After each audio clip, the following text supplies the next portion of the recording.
स्वरश्च मे श्लोकश्च मे ध्रुवश्च मे प्राणश्च मे प्राणः शिवे ज्ञानश्च मे शुश्च मे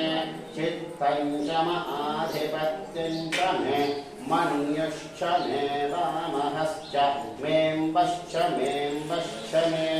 हेमा च मे महिमा च मे वरिमा च मे वरिष्मा च मे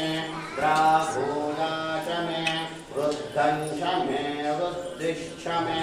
क्लुप्तं च मे क्लुप्तिश्च मे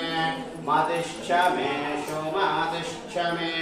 शञ्च मे त्रयश्च मे महश्च मे शम्भिश्च मे ज्ञात्रं च मे सूश्च मे प्रशोश्च मे श्रीरश्च मे लयश्च मे अमृतं च मे यक्ष्मं च मे नामयश्च मे जीवा